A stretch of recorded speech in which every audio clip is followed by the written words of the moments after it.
Selamat pagi, selamat siang, selamat malam, Bu Vela dan teman-teman. Di sini kami akan menjelaskan mengenai pembuktian teorema 5.7 dan grup permutasi. Anggota kelompok kami yaitu Margaretha Wahyu NIM 001, Floria Nusai NIM 008, dan Frinda Paneswari NIM 011. Pertama, kami akan menjelaskan pembuktian teorema 5.7. Diberikan G dengan operasi bintang merupakan grup dan H dengan operasi bundaran merupakan grup. EG merupakan elemen identitas pada G dengan operasi bintang dan EH merupakan elemen identitas pada H dengan operasi bundaran. Jika θ merupakan pemetaan G dengan operasi bintang menuju H dengan operasi bundaran merupakan suatu homomorfisme grup, maka kernel θ subgrup dari G. Pembuktiannya yaitu yang pertama, membuktikan bahwa kernel θ bukan merupakan himpunan kosong. Sudah diketahui bahwa θ merupakan pemetaan G dengan operasi bintang menuju H dengan operasi bundaran merupakan suatu homomorfisme grup. Sebelumnya juga telah dibuktikan pada teorema 5.4 yang menyatakan bahwa θ EG sama dengan EH. Sehingga EG merupakan elemen dari kernel θ. Jadi terbukti bahwa kernel θ bukan merupakan himpunan kosong. Selanjutnya, yang kedua yaitu membuktikan untuk semua M, N elemen kernel θ berlaku M star N inverse elemen kernel θ. Artinya harus ditunjukkan bahwa θ M star N inverse sama dengan EH atau elemen identitas pada himpunan H. Pembuktiannya yaitu yang pertama kita ambil sembarang anggota yaitu M, N anggota dari kernel θ. Artinya θ M sama dengan EH atau elemen identitas pada himpunan H dan θ N sama dengan EH dari definisi kernel θ. Mengapa demikian? Karena anggota dari kernel θ jika menjadi domain pada θ, maka hasilnya merupakan EH atau elemen identitas pada himpunan H. Selanjutnya, pada pembuktian sebelumnya telah diketahui θ EG sama dengan EH. θ EG sama dengan EH berdasarkan teorema 5.4. Selanjutnya, di sini mengubah EG menjadi N star N inverse. Mengapa demikian? Karena berdasarkan definisi elemen identitas, suatu elemen jika dioperasikan dengan inversnya dan karena ini juga merupakan terletak pada himpunan G, maka hasilnya adalah EG. Jadi, θ N star N inverse sama dengan EH dari definisi elemen inverse. Selanjutnya juga diketahui bahwa Theta merupakan homomorfisme. Jadi, berdasarkan definisi homomorfisme, theta n dengan operasi pada himpunan H dioperasikan dengan theta n inverse sama dengan EH. Lalu selanjutnya theta n sama dengan EH karena kita sudah tahu bahwa n merupakan anggota dari kernel theta. Jadi EH bundaran theta n inverse sama dengan EH. Nah, lalu suatu elemen identitas pada himpunan H, dan ini juga merupakan operasi pada himpunan H dioperasikan dengan theta n inverse, maka hasilnya adalah theta n inverse sama dengan EH. Jadi di sini kita sudah mendapatkan bahwa theta n inverse itu sama dengan elemen identitas pada himpunan H atau EH. Nah, selanjutnya kita akan mencari apakah theta m star n inverse sama dengan elemen identitas pada himpunan H atau EH. Theta m star n inverse sama dengan theta m bundaran theta n inverse berdasarkan definisi homomorfisme.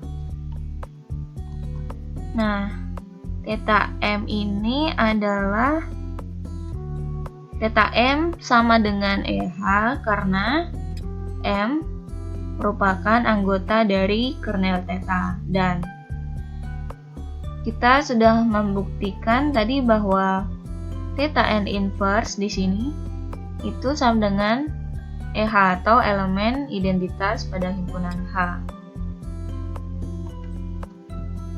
Jadi di sini didapatkan bahwa EH bundaran EH.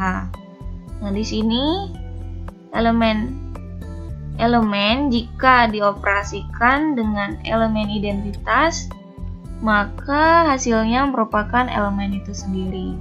Jadi theta m star n inverse sama dengan EH atau elemen identitas pada himpunan H.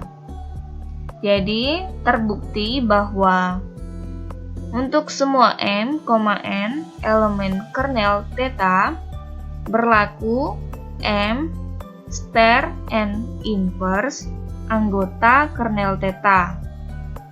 Maka berdasarkan pembuktian yang sudah kita lakukan tadi, maka dapat dibuktikan bahwa kernel theta merupakan subgrup dari G.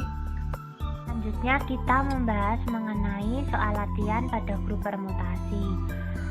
Pada soal tersebut diketahui A adalah suatu himpunan yang elemen-elemennya beranggotakan 1, 2, dan 3.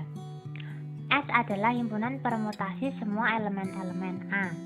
Ditanyakan apakah himpunan permutasi elemen-elemen A dengan operasi komposisi adalah suatu grup. Penyelesaiannya di sini kemungkinan-kemungkinannya yang pada soal diberi nama theta 1 sampai theta 6, saya ubah namanya menjadi epsilon, alfa, beta, gamma, delta, dan sigma. Sebenarnya untuk menamainya kita bisa memilih apa saja bebas. Tabel kita data kemungkinan-kemungkinannya. Yang pertama, 1 memetakan ke 1, 2 memetakan ke 2, 3 memetakan ke 3. 1 memetakan ke 1, 2 memetakan ke 3, 3 memetakan ke 2. 1 memetakan ke 2, 2 memetakan ke 1, 3 memetakan ke 3. 1 memetakan ke 2, 2 memetakan ke 3, 3 memetakan ke 1. 1 memetakan ke 3, 2 memetakan ke 2, 3 memetakan ke 1. 1 memetakan ke 3, 2 memetakan ke 1, 3 memetakan ke 2. Selanjutnya kita dapat menggunakan tabel Cayley. Cara mencari bagian dari ini, kita dapat menghitungnya. Epsilon komposisi epsilon. Epsilon komposisi epsilon. Di sini yang dikerjakan yang belakang terlebih dahulu. Jadi epsilon komposisi epsilon 1 sama dengan epsilon 1. Epsilon 1 memetakan ke 1. Jadi epsilon 1 hasilnya 1. Epsilon komposisi epsilon itu hasilnya epsilon sendiri.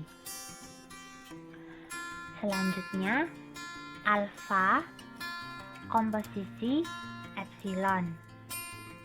Alfa komposisi epsilon 1 sama dengan yang dikerjakan yang belakang dulu. Alfa epsilon 1. Epsilon 1 tadi 1 memetakan ke 1. Jadi alfa 1 sama dengan alfa 1 memetakan ke 2, hasilnya 2, dan seterusnya sampai pada yang terakhir ini.